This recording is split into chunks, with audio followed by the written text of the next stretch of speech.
Alright, so my last topic is inverse trig functions and compositions of inverse trig functions. So I'm going to talk my way through these in a little more detail since I feel like we didn't give it all the attention that it needs during class. So you'll want to have your unit circle handy for these guys. So which I don't have a copy of mine, so I'm going to be doing mine in my head. So inverse sine of radical 2 over 2. So the question you're asking yourself is, what angle has a sine of radical 2 over 2? And I know that at pi over 4 on my unit circle, my ordered pair is radical 2 over 2, radical 2 over 2.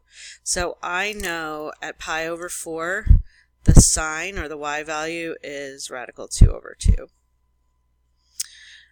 The arctangent of negative radical 3. So if I'm just visualizing my unit circle, I know that I have negative tangents in quadrant 2 and quadrant 4. And I know that the domain of my arctan function is pi over 2 to negative pi over 2. So I'm going to be interested in what angle in quadrant 4 has a tangent of negative radical 3. So on the unit circle you guys made, that would be down here at the reference angle of pi over 3. So negative pi over 3 is going to be my angle. You guys called it 5 pi over 3, but that is not in the domain. It has to be between pi over 2 and negative pi over 2. So negative pi over 3 is going to be the location of that angle. Negative radical 3 over 2 for arc cosine. As I'm picturing my unit circle, I know that I have negative cosines in quadrant 2. So I know I'm looking for an angle in quadrant 2 because the domain of cosine is from 0 to pi. So I'm looking in quadrant 2 for which angle has an x value of negative radical 3 over 2. And that is going to be down here. The reference angle is pi over 6, but in quadrant 2 that angle is called 5 pi over 6. So now when we do inverse cosines, we have to think a little bit differently. We're going to think, what angle has a cosine of negative 2/7? Now that is not on the unit circle. So I'm more just thinking, where's the location of that angle? So a negative cosine is going to be here in quadrant 2. So there's some angle there that has a cosine of negative 2/7. What is the cosine of that angle? It's negative 2/7. Where is there a tangent of positive 3? Tangent of positive 3 is going to be located somewhere in the first quadrant. And so the tangent of that angle that has a tangent of 3 is 3. The arc sine, is there an angle that has an arc sine of 5/4? Well, there is not, because you can't have a sine that's greater than 1. So that does not exist. Tangent of negative pi over 6. So where are our negative tangents located? They're down in quadrant 4. So we have negative tangents in 2 and 4, but 4 is the one that's in the domain of the arctan function. So, what's the angle of negative pi over, or the tangent of negative pi over 6? Well, whatever it is, the angle that has that as a tangent is negative pi over 6. The cosine of 2 pi over 3, I could look at my unit circle and figure out what that is, but it doesn't matter because the angle that has the cosine of 2 pi over 3 is 2 pi over 3. So here's where we need to look a little bit more closely, because negative 3 pi over 2 is not in the domain of our sine or arc sine function. So we need to look at, where is negative 3 pi over 2 located? It's located right here at pi over 2. So what's the sine of pi over 2? Well, it's 1. I know that the ordered pair there is 0, 1. So the sine is 1. And the arc sine, what angle has a sine of 1? It's pi over 2. So this is one that was outside the range, so I had to figure out what the angle was that was within the acceptable domain, and that's pi over 2. So again, here we have an angle that is outside of the acceptable domain for cosine. So let me visualize that angle. Where is it? It's all the way over here at negative pi over 6, or also known as 11 pi over 6. So the ordered pair right there is positive radical 3 over 2. So I'm just focused on the cosine. And so now I'm looking for what angle that's in the acceptable domain for cosine and arc cosine has that cosine of radical 3 over 2. So that is going to be a positive pi over 6. Sine of 4 pi over 3, again, where's that located? That's in quadrant 3, 4 pi over 3. And that's outside of the acceptable domain. So I'm going to look at, well, what is the sine of 4 pi over 3? And that's going to be, gosh, what is the ordered pair right there? It looks, I think it's negative radical, no, negative 1/2 negative radical 3 over 2. And so I'm looking for what angle the acceptable domain for sine is in quadrants 1 and 3, or pi over 2 to negative pi over 2. What angle has a sine of negative radical 3 over 2?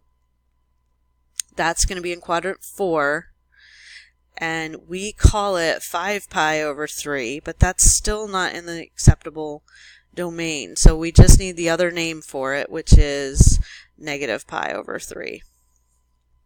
So that is going to be the solution to that one. Tangent of negative 5 pi over 4. Well, where is negative 5 pi over 4? That angle is located right over here, right coterminal with 3 pi over 4. And 3 pi over 4, the tangent is negative 1.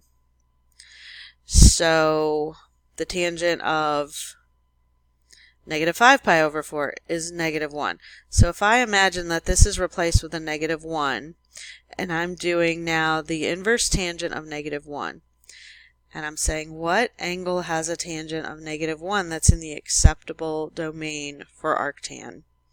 And so it's got to be between pi over 2 and negative pi over 2. So to have a negative tangent, I'm looking for the angle that's down here in quadrant 4 that has a tangent of negative 1. And so that's going to be negative pi over 4. So now when I do these composition of functions with different trig functions, here's where, again, we want to have our unit circle either memorized or right in front of us. So filled out and right in front of us. So I'm looking for what angle has a cosine of radical 3 over 2. And if I'm looking at the x values on my unit circle, I know that that is pi over 6. And then it's asking me, well, what is the sine of pi over 6? So I would fill that in with a half. What angle has a tangent of 1? And the answer to that is it's got to be, sorry, not radical 2. It's got to be within the domain of tangent. So the angle that has a tangent of 1 is pi over 4. And then what is the cosine of pi over 4? That's radical 2 over 2. So what angle has a sine of negative 1? Well, on my unit circle, the angle that has a sine of negative 1 is 3 pi over 2. And so then it's asking me for the tangent of 3 pi over 2, which, if we have our unit circle filled out correctly, that is undefined. So here, what is the cosine of pi over 3? Well, I go to pi over 3 on my unit circle, and the ordered pair at pi over 3 is 1/2 comma radical 3 over 2. So the cosine of pi over 3 is 1/2, and then I ask myself, well, what angle has a sine of 1/2? Well, that moves me on the unit circle. What angle has a sine of 1/2? It's pi over 6.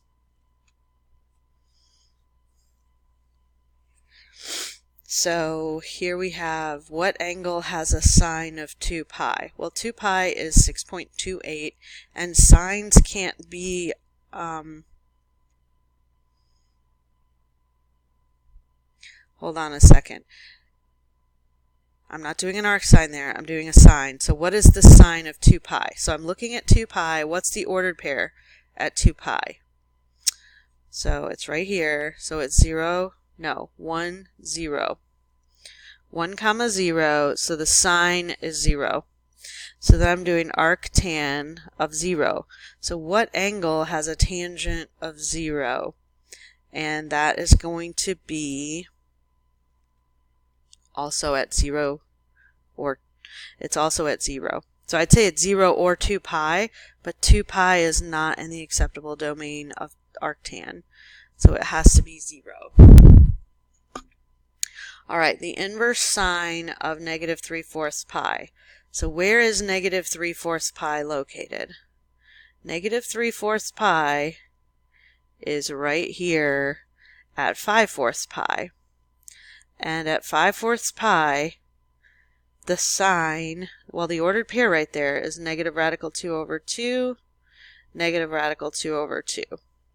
So the sine of that angle is negative radical 2 over 2. And then what angle has a cosine of negative radical 2 over 2? It's the same angle. It's negative 3/4 pi, also known as 5/4 pi, but that is not in the acceptable domain for arc cosine. Arc cosine must be an angle between 0 and pi. So what other angle between 0 and pi has a cosine of negative radical 2 over 2? That's going to pop me up into quadrant 2, and that's going to be 3 pi over 4. So here, if I'm doing these with angles and trig functions that are not part of the unit circle, then I have to draw my reference triangle. So let's picture, what angle has a tangent of negative 24/7? Well, first of all, where is the tangent negative? It's negative in quadrants 2 and 4, but which one of those quadrants is part of the acceptable domain for arctan? That's quadrant 4. So I'm going to draw my reference triangle in quadrant 4, and I'm going to drop a perpendicular to the axis. Here's theta. So if I'm putting negative 24 over 7, that's opposite over adjacent. And quadrant 4 has negative y values and positive x values. So I'm going to go ahead, and since I got to find the sine, I'm going to need my hypotenuse. So I'm going to go ahead and do a Pythagorean theorem real quick. And I'm going to find that my C value is 25. And C is always positive, so that makes sense. So my missing side is 25 right here. So it doesn't matter what theta is. I didn't have to solve for theta. I just want the sine of theta, and I can do that by doing opposite over hypotenuse. So the answer is like that. And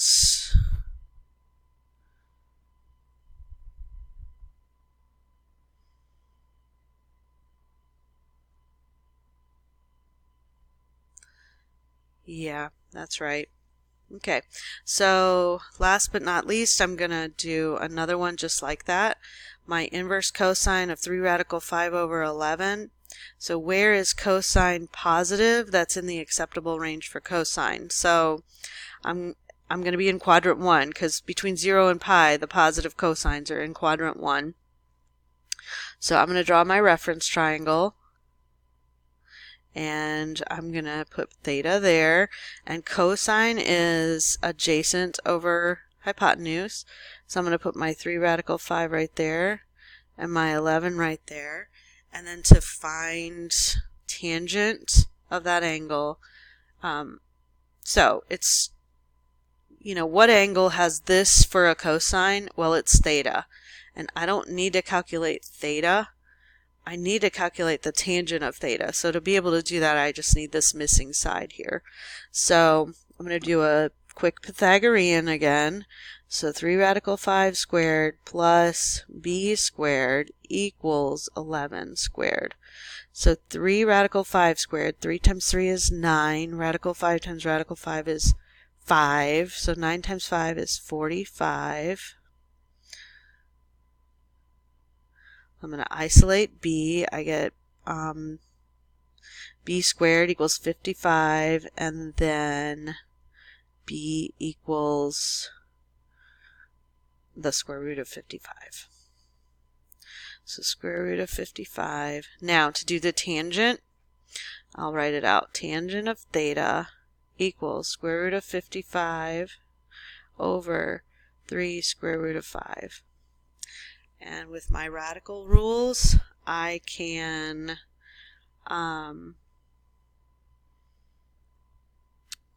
expand this out, and so I get 1/3 basically of square root of 55 over 5, and that reduces to be 11 on the top. So I get square root of 11 over 3. And that's my solution. I think that's the end. Yep, that's the end. So we'll work all class period on reviewing, and you've got this video to sort of help you along the way.